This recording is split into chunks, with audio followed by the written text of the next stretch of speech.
Nous nous trouvons ici à Villers-la-Ville, devant la 36e station d'épuration.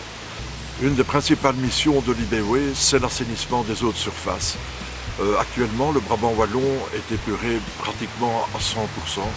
Et donc nous avons rempli cette mission au niveau européen et nous sommes d'ailleurs considérés comme un des meilleurs élèves en la matière.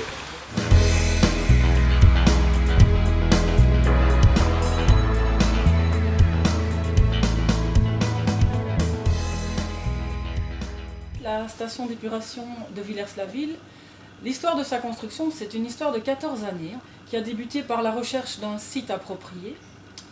Et tout d'abord, le choix de l'ingénieur, si je puis dire, s'est porté sur un site qui était tout à côté de celui-ci, au nord de l'étang. Et puis, au fil du temps, nous nous sommes rendus compte que ce site embarrassait les archéologues et les gestionnaires du patrimoine. Et de fait, nous avons essuyé un premier refus du certificat de patrimoine lorsque nous l'avons sollicité sur ce site.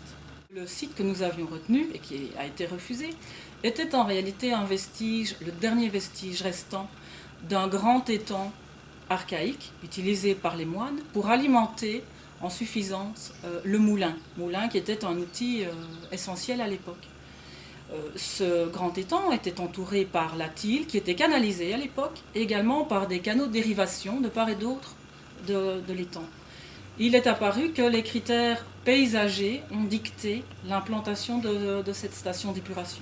Nous devions éviter de détruire les derniers vestiges restants, c'est-à-dire les digues de l'ancien étang au nord, et également les vestiges de l'enceinte principale de l'enclos monastique, qui se trouve être du côté de la Thyle, juste à l'ouest de la station d'épuration, mais très très proche.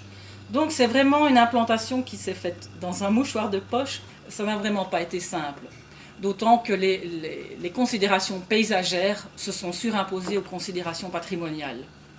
Dans ce site remarquable, on a dû faire appel à des techniques tout à fait particulières. En effet, on a déstructuré un ancien étang existant qui était laissé à l'abandon.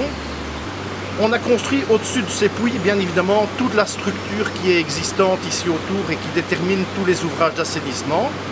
Et cette structure a été recouverte d'un bardage en acier corten et de gabions. Notre objectif, c'était de reconstituer l'ancien site, reconstituer l'ancien étang, ainsi que sa végétation avoisinante. Pour ce faire, on a remis de l'eau autour de tous les ouvrages. On a une station d'épuration qui se situe dans un milieu qui était presque identique à l'origine, hormis les ouvrages d'assainissement. La commune de Villers-la-Ville est heureuse en tout cas de l'inauguration de cette station d'épuration. Je crois que ça permet de compléter l'ensemble de l'épuration de la commune, avec la station d'épuration de Saint-Malvine qui a été inaugurée au mois de mars, mais maintenant celle-ci, celle de Villers, est la plus importante étant donné qu'elle reprend les eaux usées des villages de Marbais, de Marbizou, de Tilly, de Mellery et bien entendu de Villers.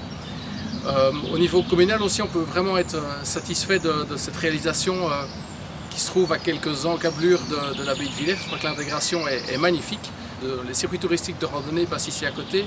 Je crois que ça vaut aussi la peine de le souligner. Nous sommes également très satisfaits de l'utilisation des pierres dans l'architecture de cette station d'épuration parce qu'elle s'intègre parfaitement avec l'abbaye de Villers, ici juste à côté.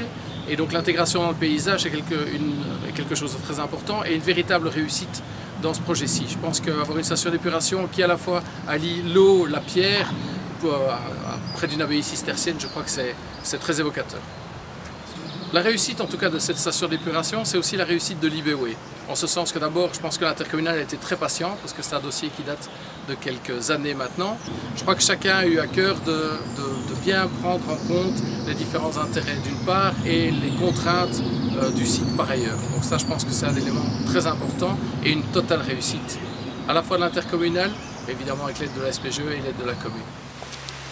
Je crois qu'il faut retenir comme date 1999-2014, c'est-à-dire 15 ans.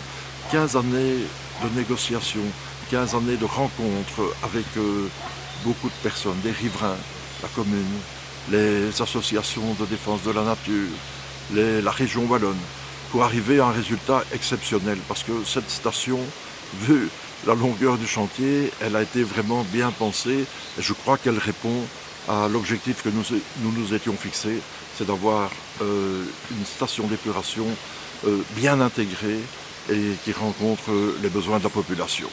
En tant que président, je me réjouis évidemment que tous les efforts qui ont été entrepris, non seulement par notre service, mais également par tous mes prédécesseurs, ont abouti.